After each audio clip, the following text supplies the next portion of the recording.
anything you can have on your table that kind of sets the tone for your books and is weird, is not a bad thing to have.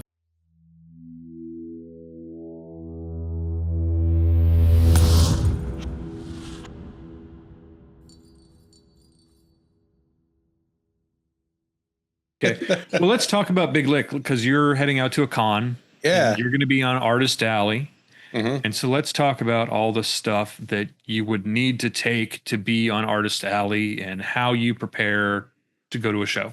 Yeah, I have a specific question for you that I think you are uniquely equipped to answer because it's been a while since I've been to a Comic-Con. And the last time I went, I only had one book from 2 series. So I didn't have to worry about too much about logistics in terms of how many books to bring. I just bought a bunch and whatever. But now I have the Apocalypticon series as 4 books. I have a couple Anomaly Flats books. I have the Dark Matter book series, which is 3 books. And so my question for you, Ben, is how many books do I bring, and how many of them should be book 1 in a series, and how many of them should be books 2, 3, 4, et cetera, in a series? The math is dizzying. I can't figure it out. I don't know. Like, do people come and buy the entire set? Do they just buy the first one? Like, what do you do when you go to a show? I think this is one, refresh my memory. You're driving there each day. You're not going to be. Well, that was the original plan. However, I think now I'm going to stay at a hotel. Okay, that does. But it's a 2-day con. Okay, because now you've got to take everything. It's not like you can come back and restock. Well, I'm going to. Yes, that's right. So I'm going to drive down on Friday, drop all my stuff off. So I could, if I get like a spidey sense of of how the thing looks Friday with no people in it, then I could bring some more down on Saturday, I guess. But one and done. I got to bring it in one shot. Okay, I think how much you bring in total is going to be very dependent on the size of the show and how many people you expect to be there and the type of show. If you expect a lot of readers, or if you expect a percentage to be readers. I think the bigger thing to talk about is first in series versus the rest of series. Okay. And I would definitely bring, more first in series for anything you've got than sequels. However, one of the biggest things I've seen work at a show is a bundle offer. I do at shows. I sell my books for $20 each or 3 for $50. And the majority of the purchases are going to be 3 for $50. You're in a unique position now where you have 4 books in your predominant series. Mm-hmm. You could probably offer a pretty sweet bundle deal on the entire series and see quite a few of those move. Like, this is the latest book. This is the whole series. Get it for $60. I don't know what you usually price your books for at these shows. Yeah. Whatever you are pricing your I. books. Oh, yeah, whatever you do price your books at the shows, price it higher. I see a lot of authors sell themselves short at the shows. It's a lot of people will sell them for $10, $15. I ran into a friend of mine at the last big show I did. I was surprised to find, I didn't know he was going to be there, and I was excited to catch up with him. He does price a little lower, and I said, you should probably price higher. He countered with, my target is teens. So they're kind of scrounging nickels and stuff like that. So you do have to keep your target. Okay. He was very right too. He was very justified in that. So you have to keep your target in mind. But I think most authors could probably charge $20 a book and not see any kind of hit to sales. And a lot of authors are thankful to be there and excited to talk to people, and they're trying to move books. So they price them lower than I think they need to. Where the deal comes in is, if you do 20 each, sell the Apocalypticon series for $60. Do a Big Lick Con deal. I don't know what that looks like when it's written out in type. You might want to double check it. It's hard to think about how to market around a Big Lick. Big Lick, big deals. Come on. It's all about the literary. I was in copywriting for far too long. You can't lick this deal is even better. That is okay. That one I'm going to steal. I think everyone will probably be using that one. But I think bundling, certainly. So where you might think I should probably take 3 times as many, 4 times as many first in series, I think it's more take however many sets and then take 10 more first in series. Okay. Right. Just so you have, I think you'll really be surprised when you start offering that bundle, and people are looking for a value at those shows. We've talked about the psychology of being at a convention before. There is a budget, there is an amount. They want to spend it. They are there to support authors and artists and, people that do the things they love. So, but if you can give them a deal, it's kind of hard to resist. Yeah. All right. That's very helpful. Let me ask you this. What else do you bring besides your books? And for you in particular, I know, you have the Twisted Spirit Animal stickers. You have a lot of kind of other things that you sell. But in terms of having any sort of collateral on hand to kind of hand off to people to get them to remember you or sign up for your mailing list or check back in, do you still do any of that? Or have you ever done any of that? What do you bring for that? I do, and I'm so bad at remembering to bring it most of the time. I do. I have to get my orders in like 3 days, which is why we're having this conversation tonight. I think the biggest thing now is have some form of QR code based poster display, something at your table where they can. I see people want to do that more than grab a card now. There are still people that they just go to shows to collect cards. They go and they grab a card from every table. So have cards if you can, and I would just direct them to your website. I don't think they have to push a sale or anything, but otherwise I would have a QR code that sends them to your store on a designed poster that says, get them digitally, you can get the books here, something, if you've gone through your budget, or if you don't want to, a lot of people don't want to carry books. Yeah. No, I think my best day is usually the last day of the show. If it's a big show where people have multi-day passes, they're coming by on Sunday because books are heavy. Unless it's something really big where they come with like rolling luggage specifically to buy tons of books. So I've seen that too. That's crazy. Yeah. I love the big backpack sized bags they hand out at like the Fan Expo size cons. Those are cool. But yeah, they'll come by. They don't want to carry the books around. So have another way for them to get the books later, have another way for them to order the books, and I'd make it QR based. That's one thing that the pandemic taught people how to do, was scan those codes. It's so funny. Before the pandemic, we both worked in marketing for a long time, and I was just like, God, I can't wait for QR codes to go away. Not because they're not useful, because obviously they are, but they're so ugly. And we were almost there. And I had this feeling in like 2019, like if we can there's going to be a different version of this that looks good and does the same thing functionally, but will like look so much better. And then the pandemic happened and we got stuck with QR codes, and now they're just here. And again, functionally, they're wonderful. But they're a little better now. I see them with like, you can have your graphic in the middle of it, so it's not just a big block of black and white. They did get a little better, but yeah, they were about to go away, and then they were cemented into the public consciousness forever.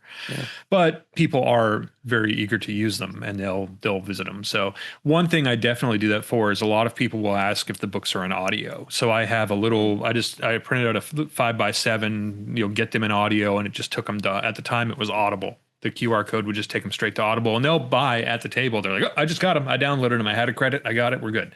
So that is definitely something to think about. Have a way for them to get the audiobooks right there at the table. Okay. When you have them in Audible, as I do now, I know you've moved on to your own production.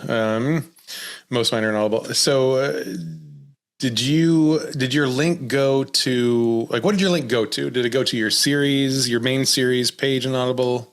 Yes, I had it specifically for my Duck and Cover series. That's the one people were always asking about. So, And with that series too, I have the first 3 books are in a bundle edition called the Boombox. Yeah.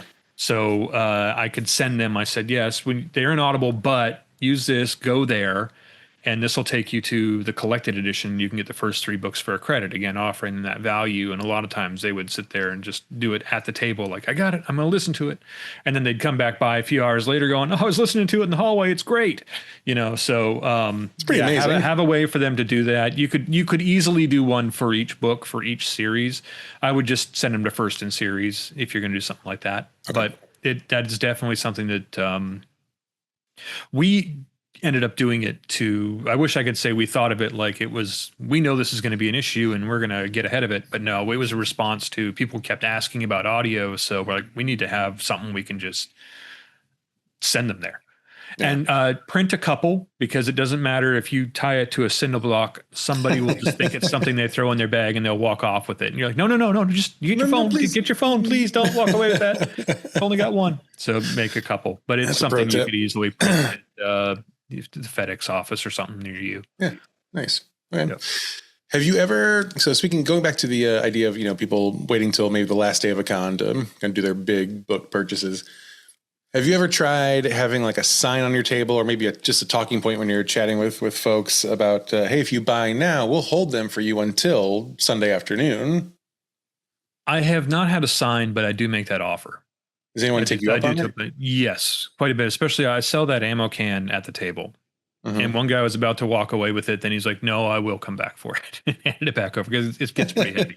Yeah. And that it just any amount of books is gonna weigh them down. So we tell them, hey, we can keep it here. Give me your name, give me your phone number, and get their phone number too, because they will forget.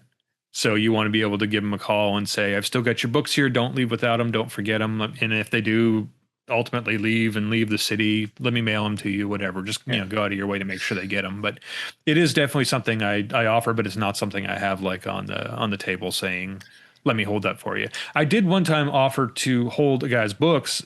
He got the whole set, and I was like, I can keep those here. And he's like, can you keep this here? And he had bought like an Atari 2600 setup from some like booth, and I'm like, yeah, I don't have insurance for that. I didn't really have room for it either, but like, come back and get it. I wanted to be nice and like, hey, let me hold that for you too. That is very cumbersome. Could I play with it for a while? I brought this TV. It's weird. An old 87 CRT TV I can plug it into and play Zaxxon while we're waiting for you to come back. Amazing. That is definitely not a bad idea. It's something like Big Lick. I don't know if it's going to be as big as all that, but yeah, it's probably not right for that. Shows, it's definitely worth considering. Like, yeah, we'll hold them for you. We'll do whatever, just get them now so you don't forget them, or God forbid, spend that money somewhere else and then come back and get them. We'll make it easy for you. Nice. Gosh, what other questions do I have? This has been great. I don't know if the viewers are getting a lot out of this, but I sure. Well, what kind of setup do you have when you go to the show? When you used to go to shows, what kind of setup do you have on your table? Well, I've actually been thinking about that, and I've upped my game a little bit, because I was kind of put to shame. So I live in a really small town of Virginia right now, and last fall there was a I don't remember the name of the group, but it was sponsored by a local bookstore, and they did a local authors book fair. And I thought, well, this would be kind of a nice way to kind of just like slowly start to get back into the game. We just moved. It was like 2 months after we moved here, and just, felt like a good thing to do. And I showed up, and I had nothing on I had my books. Obviously I had a couple stands and things, but like I showed up, and apparently there's a massive local author scene here. And these folks brought their A game, and they had like the design table covers that going to the floor. They had the table setups were incredible. Wow. It's on par with anything I've seen at the big cons. And I was blown away, and I was shamed, and I was in the corner. I was like, I'll take this one in the corner and set my thing up. So since then, I'll be back next year, but I'll be back, and just wait. They're going to be fucking fireworks, literal fireworks. So I did buy a table. I designed and had printed a table drape cover, which I'm very excited with. It turned out great. So I've got the table drape cover that has kind of you may be familiar with the 10th anniversary cover of Apocalypticon. Mm-hmm. One of the bluish design. It's basically that, but kind of built out, and says Clayton Smith on it. So that'll be the table cover. I have at least enough book stands for every one of my series. So the plan is to have a stack of books with one on top and stack them around. That's how far I've gotten so far. Okay. That's really good. I think, do you have pipe and drape, or do you have a freestanding curtain behind you? I think it's going to be pipe and drape. Okay. We always have the collapsible curtains, just so we can put up our own display. You put up your own wall behind you. We have a couple banners we hang that have my name on them. And then I have one of my readers drew an amazing map from my series, and I had that blown up. I asked him, I'm like, can I please make this a part of my display at the table? And I have that blown up. It's a great map. It's so cool. But that kind of leads me to anything you can have on your table that kind of sets the tone for your books and is weird, is not a bad thing to have on the table. that's this ammo can we sell.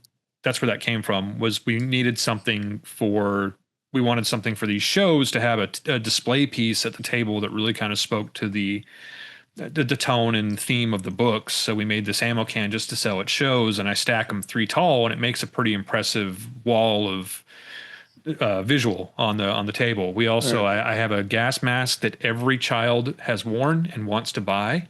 And I keep, one year I'm going to take. I almost did it this year. I almost bought. They had a 4-pack on sale at Amazon, and I almost bought them just to like, yeah, I got them for you. I got them here because they all want to try it on and take a picture, and they all want to use it for cosplay or whatever. But it brings people to the table. That map brings people to the table, going like, "What's this map?" People love maps. So they come over to look at that. They come over to look at the gas mask. I've even got an old, it's a survey meter. It looks like a Geiger counter. It basically is a radiation detection device that has like the civil defense logo on it. And I found it at another show for sale at a table. And that's bright yellow. And that attracts people and firefighters because they all come over like, we've got a whole closet full of this down at the station. But we talked about this before at a convention. Like, it's a great conversation starter. It's a great way you don't even have to necessarily like, hey, come over here. They are at your table looking at this. And when you set up your books in any kind of display format like that, it helps convey what they're about.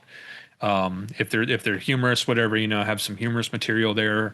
But it really just it makes it so much more than just the books on stands and just the books in piles. Well, it's interesting too because your books are your flagship series is post-apocalyptic, obviously, but it's not like a prepper series, and that's kind of like the Geiger counter and the gas mask are things that I would initially associate with like a more kind of serious series and. It's kind of but it's such a good idea to use that stuff because it certainly connects to the world you've built. And when people come over and talk to you about it, then you can, you have the opportunity to kind of expand on how it connects and how. Well, and you start looking at that map and you see it's not that serious. I have stickers and patches now too of some of the stuff from my books, the opening line. And I have it's like a punk rock smiley face. It's a Raider smiley face that says "Have a great apocalypse," stuff like that. Yeah. So when they get over and they get closer, they start to see the humor come through. Another thing I've done that this is something I think everyone should do. We take some of our reviews, print them up on little cards and just little table tents, just try business card size, fold it and have it on there. So when you walk up, it says Mad Max meets Monty Python, and it's an Amazon review, 5 stars, whatever. You can kind of put that social proof from the internet out in the real world by those things. One of the things, this is again just something that we just got kind of tired of answering a question, and it kind of led to something kind of fun. I would always line up the books left to right in the series, like first book, second book, like as the English language works, left to right, and people were like, well, which one's the first one? Which is first in series? Like the one on the left. So we made these inserts. I made them and cut them out. I die cut them, but like the first one, it says first in series, and it has a little die cut mushroom cloud, and I put it inside the first book on the table so it sticks out. For zombies, I have a zombie crawling out of it. For the space one, I have space related stuff, but just putting some kind of, and they don't have to be as intricate as all that. They don't have to be die cut and designed, but anything to just kind of note, like this is the first in series, and people walk up, they're like, oh, that's where I start. And they can just, that's really smart. I've never heard that before. That's really great. It's not that you mind answering that question all the time, but it just, they don't have to ask it and feel silly when they go, it's the one left, like the letter A would be in the alphabet. Yeah. But it's also, if you do theme them, you can, again, what's a little bit more about your book without having to sell it, without having to pitch it, they kind of get that sense of what it is. Yeah. Well, and for me, like, I'm the kind of person who at events like that, like, it's so funny. I like talking to people, and I like, I'm extroverted. I feel pretty gregarious, but at events like that, for some reason, like my initial mode is like, don't even look at vendors because they'll want to talk to me and like give me a pitch. And that makes me uncomfortable. Mm-hmm. So this sort of thing actually would work for people like me who are like, I don't want to have to ask you a lot of questions. But I can see, oh, this is okay, great. So yeah, I think the more visuals that you have, that's great. That's we really smart. have we have done some things too, and I do have the benefit of we have the other product with the Twisted Spirit animals, which are very, very visual. They were designed that way. They're bright, they're colorful, they're supposed to draw the eye, and they're silly. And people will stand. I set up my booth right next to my other booth, and but I'll be standing there, and people will be looking at all this wall of we hang all the different animals in a tapestry, like any of the artists do, right? Just a wall of prints, but people can read all 30 or 40 animals there. And they'll stand there and they're talking, they're pointing, they're chuckling. You go and you can just go, which one are you laughing at? And like once you get them smiling or once you get them laughing, same thing. Anything you can put up there that kind of gets them engaged with your booth behind you, they're looking over your shoulder at you, but you can go, isn't that cool? Reader did that. That's fan art. Isn't cool. this neat? This is that kind of thing. That map, I love telling people that. They go, oh, that map's so cool. I'm like, yeah, one of my readers did it. It's amazing.